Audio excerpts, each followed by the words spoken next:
later, I'd go, holy crap, I'd totally forgotten about that.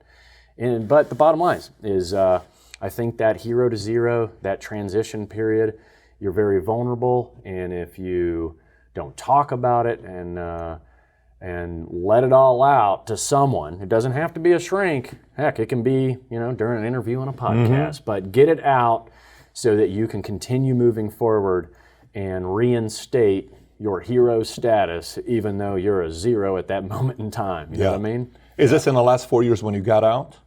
Yeah. Or is this post? So post when you got out is the moment you're running and you get emotional thinking about some of the stories. Right. You all of a sudden find yourself thinking about a guy, and then you realize, wait, he's dead. Yeah. Or it could be, to this, like a lot of guys in our cell phones, we have, a lot of guys in there, and you're scrolling along, and all of a sudden you see that name of your buddy that you can't call anymore. His phone number's still there, his name is still there, but he's dead, So it's weird. Those moments creep up on you when you least expect it. And then, but I feel like, talking about it goes a long ways. Yeah. I agree. Again, my buddy called me, he told me, he says, Pat, I'm telling you, I'm dealing with PTSD. And at first I'm like, what are you talking about? You're a tough guy. Are you serious? He says, Pat, I'm telling you, this is really messing with my head.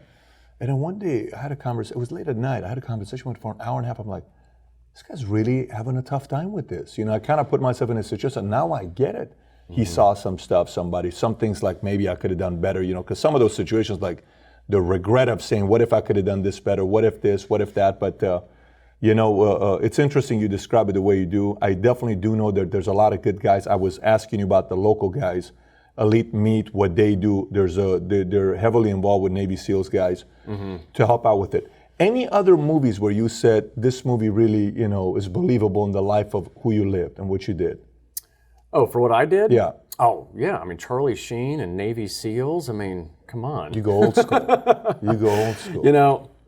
It's pretty funny. There was a lot of SEALs that advised on that movie, and I think a couple of them were jumping out of the plane, for some of those scenes. It's funny when you go back and watch it now, because that was coming out. I believe I was in high school or college when I can't remember. And I went and saw it, and I was like, wow, because I've wanted to be a SEAL since I was 10 years old. You knew it from 10. Yeah, I'd met a SEAL in an airport, when I was traveling abroad. It turns out he wasn't a SEAL, he's a total fraud. And that's why there's this, I don't know who came up with it, but at 360 to 1, fraud versus real, right? So for every 360 guys out there saying they're a SEAL, one of them is actually legit. Yeah, it's probably one of the most fraudulent occupations on the planet.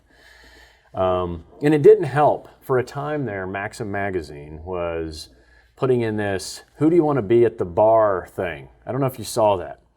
And so every month an issue would come out and they'd have a full page, almost like infographic, right? It'd have a drawing of some cool guy and it'd say, this month when you go to the bar to pick up chicks, you can be whatever. One of those months was you can be a Navy SEAL. Make up who you are, essentially, is what you're saying. Right. It was just these short little things about how to pick up chicks, and this is who you are. And I have to think that Maxim magazine spawned the fraudulent guys that are out there these days, because you'd be surprised how many texts I get from people that go, hey, is this guy a SEAL? Hey, is this a guy a SEAL? And what these guys don't know is that we have a database that we can go to and search them, right?